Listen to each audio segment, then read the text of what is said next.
60 dying cows, a pocket full of lint, 3 crumpled dollar bills, and a county that laughed behind her back. Cora Higgins gambled everything on a doom herd right as the worst heat wave in a century descended. By August, they weren't laughing. They were begging for her butter. The gavel slammed down, echoing through the dusty, sweltering arena of the Owyhee County Livestock Exchange. But it sounded more like a death knell.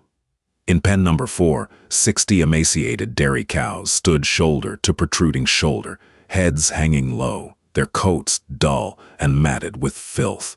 They were culls, rejects from Apex Agribusiness, a corporate mega-dairy that had decided these animals were no longer worth the feed it took to keep them alive. Greg Tolliver, the regional manager for Apex, leaned against the metal railing with a smirk, plastered across his sunburned face. He was a man who viewed livestock strictly as numbers on a spreadsheet, and the numbers in pen 4 were deep in the red.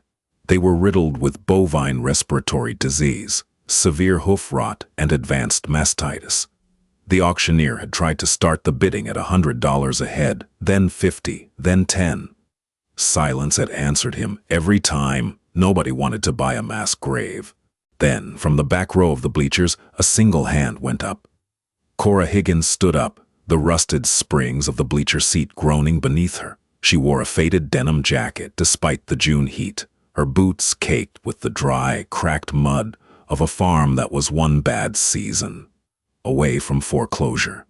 $3, Cora said. Her voice wasn't loud, but it cut through the murmurs of the crowd like a rusted blade.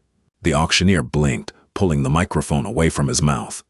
"Ma'am, you mean $3 a head?" "I mean $3 for the lot," Cora replied, walking down the concrete steps. She reached into her pocket, pulled out 3 crumpled $1 bills, and slapped them onto the auctioneer's wooden podium. "Boy, you're legally obligated to accept the highest bid to clear the floor. And right now, I'm the only one bidding. I'll take them off Mr. Tolliver's hands. Saves him the rendering fee." Tolliver's smirk vanished, replaced by a scowl of pure contempt. "You're out of your mind, Higgins. Half of them will be dead before you even get them in a trailer. You're buying 60 corpses." "Then I guess I'll have a lot of fertilizer," Cora shot back, never breaking eye contact. The gavel fell again. The deal was struck. For the price of a cheap cup of diner coffee, Cora had just purchased 60 sick, miserable animals. As she began the grueling task of loading them into 3 borrowed trailers, the whispers of her neighbors drifted through the heavy summer air. They called her crazy. They said the grief of losing her father last winter had finally cracked her mind. Getting the herd back to Oak Haven Dairy took 6 agonizing hours. The farm, once a proud, bustling operation built by her grandfather, was now a ghost town of empty barns and overgrown pastures. As the cows stumbled off the ramps, collapsing into the dry dirt of the holding pen, the sheer magnitude of her gamble slammed into her. Their breathing was ragged, a wet, rattling sound that tore at her chest. The next morning, Dr. Thomas Albright, the local veterinarian, pulled his truck into her driveway. He was a pragmatic, exhausted man who had seen too many family farms swallowed by corporate buyouts. He walked through the herd, his expression darkening with every animal he examined. "Cora," Dr. Albright sighed, pulling off his latex gloves and tossing them into the bed of his truck. "I don't know what you were trying to prove, but this is a lost cause. They have acute pneumonia, systemic infections, and severe malnutrition. The antibiotics alone would cost you $10,000, and even then, I wouldn't bet on a 20% survival rate. You need to put them down. It's the humane thing to do." "I don't have $10,000, Tom," Cora said, her jaw set tight. "And I'm not putting them down." "Then they will die in agony by Friday," he warned, his voice tinged with genuine sorrow. "I can't authorize a credit line for medicine on a doomed herd. I'm sorry." When the vet's dust trail faded down the county road, Cora was left entirely alone. She had no money, no medicine, and 60 lives depending on her. But Cora possessed something the corporate dairies didn't: generations of forgotten, desperate knowledge. Her grandmother had kept cows alive during the Dust Bowl without a single synthetic antibiotic. Cora went to work. She marched into the overgrown woods behind the pasture and began stripping bark from the white willow trees, nature's aspirin, packed with salicin. To break their raging fevers, she raided her meager pantry, boiling massive vats of garlic, oregano, and thyme to create a potent, foul-smelling antimicrobial tea. Because commercial grain would shred their weakened, ulcerated stomachs, she drove to the local brewery, begging the manager for their spent grain, waste product they usually threw away. She fermented it in old plastic barrels, creating a probiotic-rich mash designed to completely rebuild their destroyed gut flora. For 5 days and 5 nights, Cora didn't sleep. She moved like a phantom through the sweltering barn, bottle-feeding the willow bark tea to cows too weak to stand. She packed their rotting hooves with a drawing salve made of pine tar and Epsom salts.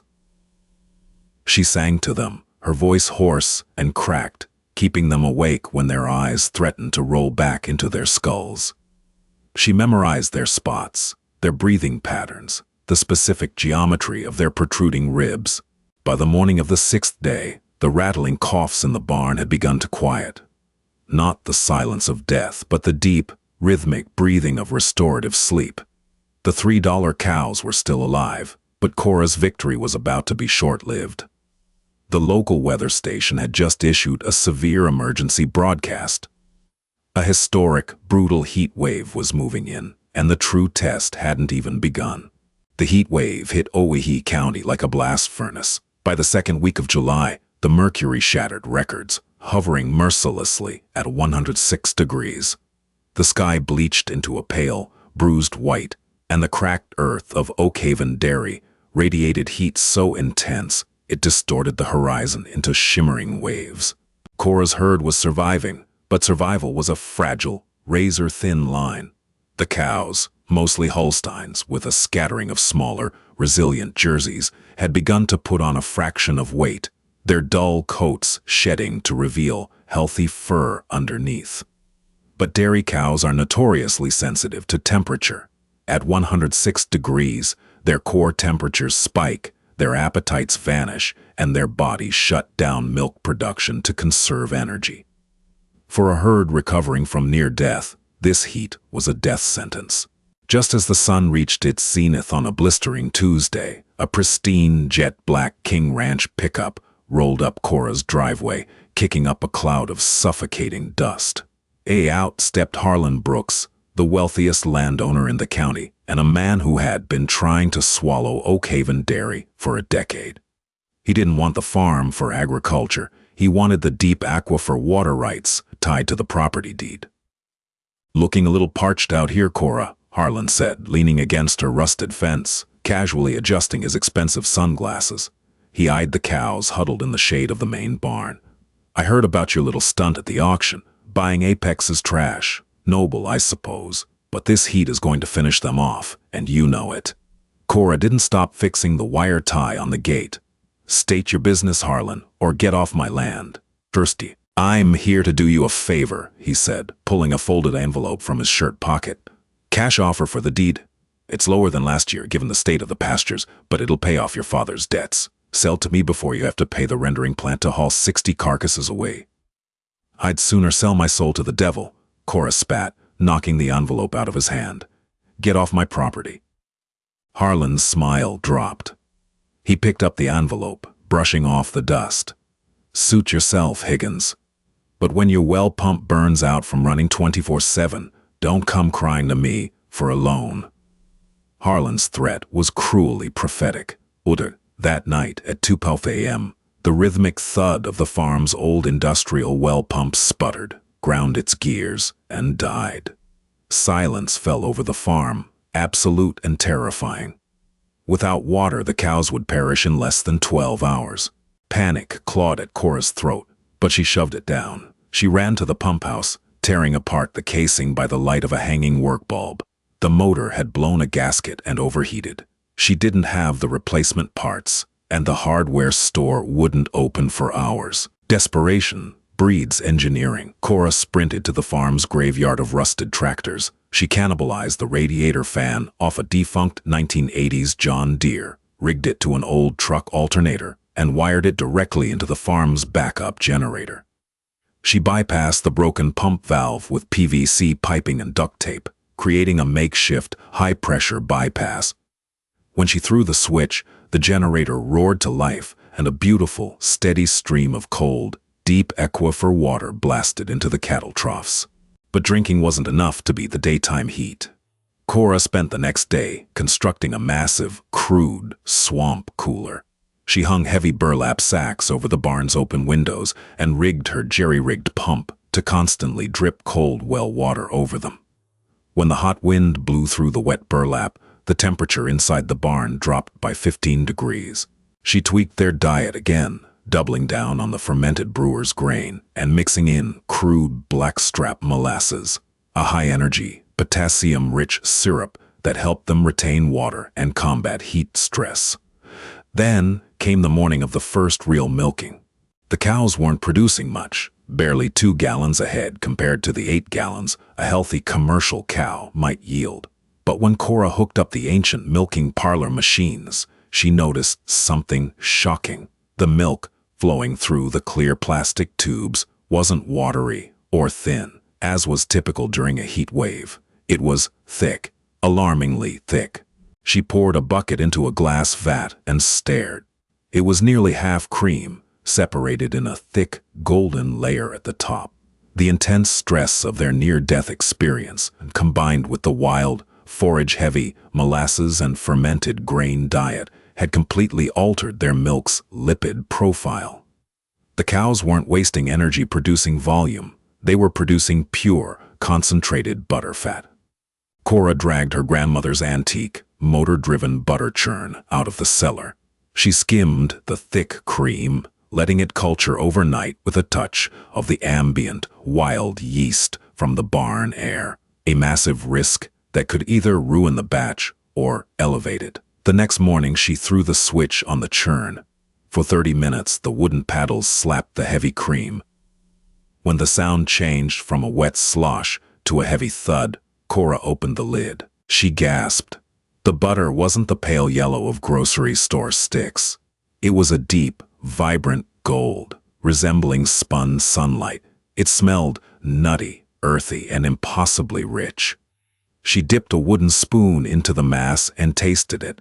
The flavor exploded on her tongue, a complex symphony of sweet cream, subtle molasses, and a sharp, grassy tang from the wild culturing. More importantly, she noticed its texture. Despite the sweltering heat in the kitchen, the butter remained remarkably firm.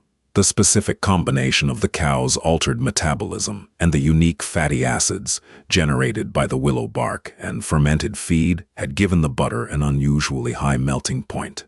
Knowing she had something extraordinary, Cora packed 10 pounds of the golden butter in ice and drove straight into town, bypassing the farmer's market entirely. She headed for the back door of artisanal bakery run by a notoriously strict pastry chef named Julianne Croft. Cora knocked on the metal door, holding a cooler that was about to change the entire county's culinary landscape. Madeline Croft stood in the sweltering kitchen of the copper oven, her usually immaculate white chef's coat stained with flour and sweat. The heat wave had been merciless to local businesses, but for a pastry chef, it was catastrophic. The ambient temperature in the kitchen was hovering near 90 degrees, rendering the delicate art of pastry lamination physically impossible. Her croissants were collapsing, the standard commercial butter melting into greasy puddles before the dough could even reach the ovens. She was on the verge of closing up shop for the summer when a heavy knock rattled the back alley door. Madeline yanked the door open, her expression fierce. Standing in the shimmering heat was Cora Higgins, holding a battered red cooler. "I don't buy from unapproved vendors, Cora," Madeline snapped, wiping her forehead with a towel. "And I certainly don't have time for charity cases today. My dough is dying on the counter." "This isn't charity," Cora replied, pushing past the chef and stepping into the marginally cooler kitchen. "I have something that is going to save your morning bake, and you're going to pay me a premium for it." Madeline crossed her arms, a skeptical eyebrow raised. Cora opened the cooler, peeling back the ice packs to reveal a 10-pound block of brilliant, golden butter. The color alone made Madeline pause. She reached out, pressing a thumb against the surface. It didn't yield easily. In a room where standard butter was turning to soup, Cora's butter remained astonishingly firm, holding a perfect, dense structure. "Where did you get this?" Madeline asked, her voice dropping to a whisper as she sliced a sliver off with a paring knife and placed it on her tongue. Her eyes widened. The flavor was a revelation, deep, complex, carrying notes of sweet cream, toasted earth, and a sharp, wild tang that danced across the palate. "I made it," Cora said simply. "My herd has been on a specialized diet. Fermented brewer's mash, molasses, and wild willow bark. Combined with the heat stress, their milk fat composition altered. The melting point is significantly higher than standard butter." Madeline didn't ask another question. She grabbed the block, hauled it to her stainless steel prep table, and immediately began pounding it into a flat sheet for lamination. As she folded the butter into the dough, the magic happened. The golden layers didn't melt. They held their distinct, razor-thin barriers, trapping the yeast gases perfectly. When the first tray emerged from the massive convection ovens 30 minutes later, the croissants were towering golden-brown masterpieces, shattering with a crisp, delicate crunch that echoed in the quiet kitchen. The copper oven opened its doors at 7 o'clock. By 9, the line stretched down the block. By noon, Madeline had completely sold out of every pastry in the building. Customers were demanding to know what had changed, raving about the rich, nutty depth of the croissants. Madeline, true to her uncompromising nature, printed a small placard and placed it by the register. "Proudly baked with Oak Haven Dairy Reserve butter." Why? Word spread through Owyhee County like a wildfire. Within 48 hours, Cora's phone, which hadn't rung for business in over a year, was ringing off the hook. High-end restaurants in the neighboring city wanted shipments. Boutique grocery stores were begging for half-pound blocks. Cora was spending 18 hours a day skimming cream, churning and packing boxes. The 60 dying cows from pen number 4 were completely transformed. Their coats gleamed, their eyes were bright, and their milk, though low in volume, remained insanely rich. Cora finally had enough cash flowing in to fix the well pump properly, buy high-grade alfalfa, and pay off the back taxes her father had left behind. She was winning, but in Owyhee County, success rarely went unnoticed by the vultures. Harlan Brooks sat in his air-conditioned office, staring furiously at the local newspaper. The front page featured a smiling picture of Madeline Croft holding a basket of croissants, with a headline praising Oak Haven Dairy's miraculous turnaround. Harlan crumpled the paper, his face burning with rage. He had wanted that land. He had factored Cora's bankruptcy into his quarterly projections. Now, the woman he had dismissed as a lunatic was suddenly sitting on a gold mine. Harlan picked up his heavy mahogany telephone and dialed a number he kept on speed dial. "Yes, connect me to the State Department of Agriculture," he barked into the receiver. "I need to report an illegal, unlicensed dairy processing facility operating out of Oak Haven. Yes, Cora Higgins. She's selling raw, unpasteurized dairy products to the public. Health hazard. Shut her down."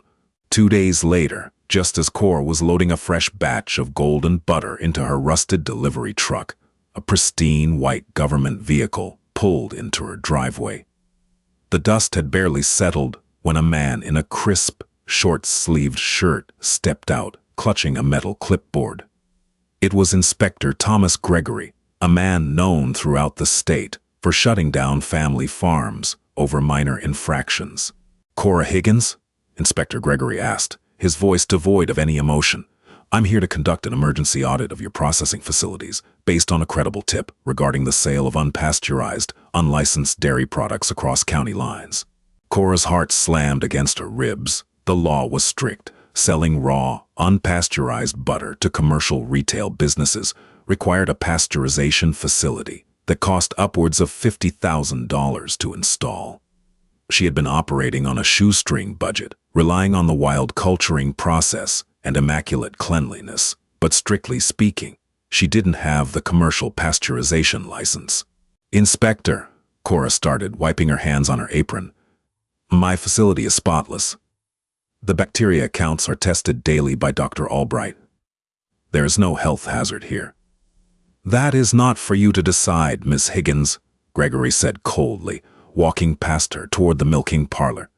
If you do not possess a commercial pasteurization permit, I am legally obligated to issue a cease and desist order, confiscate your current inventory, and quarantine this farm. Show me your equipment. Harlan Brooks, sitting in his King Ranch pickup parked at the edge of the county road, watched through binoculars with a smug, satisfied smile. He believed the game was finally over. Inspector Thomas Gregory walked through Cora's barn, his flashlight cutting through the dim, cool interior. He ran a gloved finger along the stainless steel piping of the ancient milking machines, expecting to find milk stone or bacterial slime. He found nothing. The equipment was immaculate. He inspected the fermentation barrels, the makeshift burlap cooling system, and the antique wooden churn. Your cleanliness is adequate, Ms. Higgins, Inspector Gregory admitted, jotting notes furiously on his clipboard.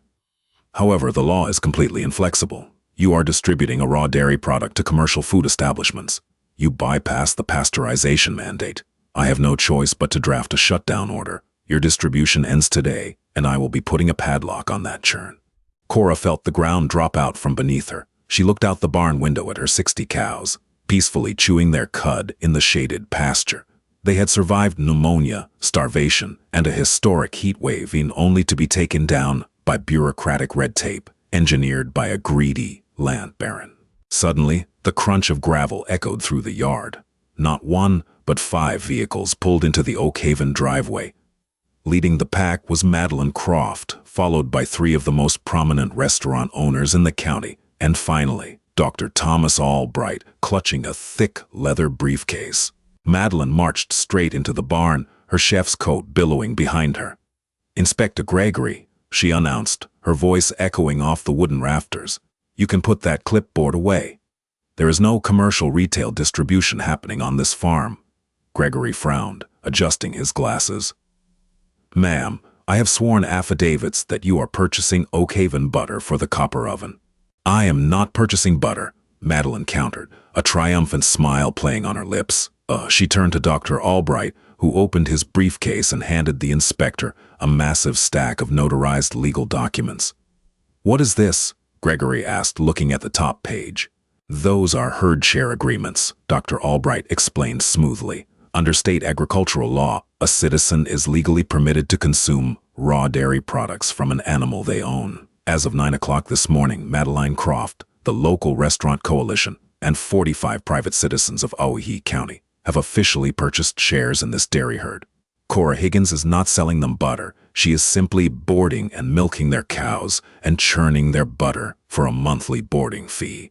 It is a completely private, closed-loop cooperative, perfectly legal, no pasteurization license required." Inspector Gregory read through the documents. The loophole was ironclad. By selling shares of the cows rather than the butter itself, Cora had completely bypassed the retail regulations. Gregory sighed, capped his pen, and handed the papers back. "Well played, Miss Higgins. Your paperwork is in order. Have a good day." As the inspector's car drove away, a second vehicle sped into the driveway, kicking up a furious cloud of dirt. It was Greg Tolliver, the Apex agribusiness manager who had sold Cora the sick cows for $3. He slammed his car door, his face purple with outrage. "Higgins," Tolliver shouted, storming toward the barn. "I've been reading the papers. You defrauded Apex. You knew those cows were high-yield premium butterfat producers, and you conned me out of them for $3. I'm voiding the auction sale. I have a transport truck coming to take those animals back to the corporate lot." Cora stepped forward, her boots planting firmly in the dirt of her grandfather's farm. She didn't look like a broken, grieving daughter anymore. She looked like a force of nature. "Greg," Cora said, her voice dropping to a dangerous, icy calm. "You sold me 60 dying animals because they were a liability to your spreadsheet. I spent nights awake, packing their rotting hooves, boiling willow bark, and praying they'd take a breath. You didn't sell me premium cows. You sold me ghosts. I brought them back to life." She pulled the original, stamped livestock exchange receipt from her denim jacket, the same jacket she wore on auction day, and held it up. The gavel fell. The transaction cleared. If you or your transport trucks so much as touch a single blade of grass on my property, I will have the sheriff arrest you for trespassing, and I will personally sue Apex Agribusiness for attempting to steal private property from a legally recognized agricultural cooperative. Get off my land. Tolliver looked at the crowd of angry, fiercely protective chefs and business owners standing behind Cora. He looked at the receipt. Without a word, he turned, got back into his car, and drove away, leaving nothing but tire tracks in the dust. From his vantage point on the county road, Harlan Brooks watched Tolliver retreat. Harlan slammed his fist against his steering wheel, realizing he had lost. The farm wasn't a desperate, dying property anymore. It was an institution protected by the entire community. By the end of the year, Oak Haven Dairy was unrecognizable. The old barn had been fully restored, gleaming with a fresh coat of red paint. The herd had expanded to 100 healthy, thriving cows, all part of the exclusive cooperative. Cora Higgins stood on her porch, watching the golden sunset wash over her green pastures, holding a warm mug of coffee. She had risked her last $3 on a hopeless gamble, but in the end, she hadn't just saved the cows. They had saved her. Cora's relentless grit and a brilliant legal loophole saved Oak Haven Dairy from corporate greed. She proved that old-school dedication will always outshine a ruthless spreadsheet. Her golden butter didn't just survive the heat wave, it brought an entire community together to protect a farmer who refused to quit. If you loved this incredible, true-to-life underdog story, please hit that like button, share this video with a friend, and subscribe to our channel for more amazing stories.